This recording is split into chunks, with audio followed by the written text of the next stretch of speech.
Hello welcome to today's topic. నేను ప్రహర్షిణి. ఈరోజు మీకు ఒక బంగారం లాంటి మాట చెప్పడానికి వచ్చా. చాలామంది అంటుంటారు కదా, పెట్టుబడిగా బంగారం బెస్ట్ అని. అసలు పెట్టుబడిగా బంగారం ఎందుకు బెస్ట్ అంటే, తరతరాలుగా ప్రపంచ దేశాల ప్రజల్ని, కేంద్ర బ్యాంకుల్ని ఆకర్షిస్తున్న అయస్కాంతం మన బంగారం. గత 5 దశాబ్దాలకు పైగా చరిత్రను తీసుకుంటే పసిడి తళతళలు ఇట్టే అర్థమైపోతాయి. 1971 నుండి చూస్తే బంగారం ఏటా ఈక్విటీలతో సమానంగా సగటున 8% రిటర్న్స్ అందిస్తోంది. ఈ బాటలో ఇతర కమోడిటీలతో పోలిస్తే నిలకడను చూపుతూ బలాన్ని ప్రదర్శించడం విశేషం. గత 5 దశాబ్దాలలో బంగారం ధరలు వార్షిక పద్ధతిన చూసుకుంటే 8% చొప్పున పుంజుకున్నాయి.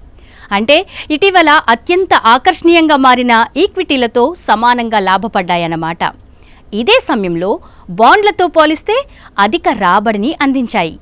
ఈ బాటలో గత 2 దశాబ్దాలను పరిగణిస్తే, అంటే గత 5, 10, 15, 20 ఏళ్లలో వీటి ధరలు పలు ఇతర ఆస్తుల కంటే మెరుగ్గా రాణించాయి. వరల్డ్ గోల్డ్ కౌన్సిల్ లెక్కల ప్రకారం బంగారం ఒక వ్యూహాత్మక ఆస్తి.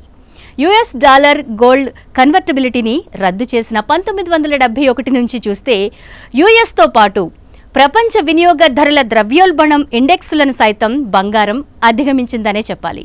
ద్రవ్యోల్బణం 2 నుంచి 5% మధ్య నమోదైన గత కాలాన్ని లెక్కలోకి తీసుకున్న సగటున 8% చొప్పున ఈ బంగారం దౌడు తీసింది.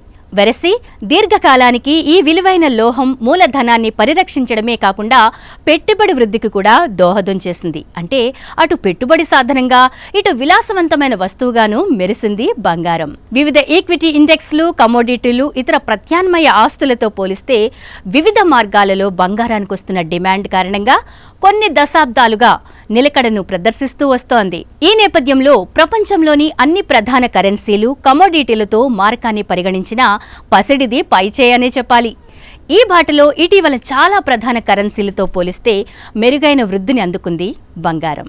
నిజానికి బంగారాన్ని గనుల నుంచి వెలికితీస్తారు. అయితే గత 2 దశాబ్దాలలో గోల్డ్ మైనింగ్ వార్షికంగా సగటున 1.7% మాత్రమే పెరగడం బంగారం ధరలు పెరగడానికి కారణమవుతోంది. WGC రీసెర్చ్ ప్రకారం ప్రతి ద్రవ్యోల్బణ పరిస్థితుల్లోనూ పసిడి మెరుగ్గానే రాణించింది. చౌక వడ్డీ రేట్లు, నీరసించిన వినియోగం, బలహీనపడిన పెట్టుబడులు, ఆర్థిక ఒత్తిళ్లు సైతం ఈ ఎల్లో మెటల్కు డిమాండ్ను పెంచడం గమనార్హం. 2008లో తలెత్తిన ప్రపంచవ్యాప్త ఆర్థిక సంక్షోభం, తిరిగి 2020లో కరోనా మహమ్మారి వ్యాప్తి కారణంగా పలు దేశాలు సరళతర పరపతిని విధానాలను అవలంబించాయి. ద్రవ్య లభ్యత అంటే లిక్విడిటీని భారీగా పెంచాయి. ఓవైపు కరెన్సీలు పతనం కావడం, కొనుగోలు శక్తి క్షీణించడం వంటి పరిస్థితుల్లో రక్షణగా కేంద్ర బ్యాంకులు, ఇతర ఇన్వెస్ట్మెంట్ ఫండ్స్ కూడా బంగారంలోనే పెట్టుబడులు పెట్టాయి. ప్రపంచ దేశాలను కుదిపేసిన సబ్ ప్రైమ్ సంక్షోభ కాలంలో ఈక్విటీలు, హెడ్జ్ ఫండ్స్, రియాల్టీ, పలు కమోడిటీలు, ఇతర రిస్క్ ఆస్తుల విలువలలో పతనమయ్యాయి. అయితే బంగారం మాత్రం మేలిమిగా నిలిచిపోయింది. 2007 డిసెంబర్ నుంచి 2009 ఫిబ్రవరి మధ్యకాలంలో పసిడి ధరలు 21% ఎగిసిపడ్డాయి. ఇటీవల ఈక్విటీ మార్కెట్లు పతన బాటలో సాగినా 2020, 2022లోనూ బంగారం ధరలు సానుకూల ధోరణిలోనే సాగాయి. గత కొన్నేళ్లలో ఈక్విటీ మార్కెట్లు బుల్ పరుగులు తీస్తున్న నేపథ్యంలోనూ పసిడి పోటీ పడుతోంది. అంటే ఈక్విటీలతో పోల్చిన, కమోడిటీలతో కంపేర్ చేసిన బంగారమే బెస్ట్. అలాగే ద్రవ్యోల్బణం సమయంలోనూ ఈ పసిడి పరుగులు ఆగలేదనే చెప్పాలి. బాండ్లను మించిన స్పీడ్ దీనిది. ప్రధాన కరెన్సీలను తీసుకున్న బంగారం ముందు దిగదూపుడే అని చెప్పాలి. అందుకే సర్వకాల సర్వావస్థల్లోనూ బంగారమే ది బెస్ట్ ఇన్వెస్ట్మెంట్ అని చెప్పక తప్పదు. మరి మీరేమంటారు?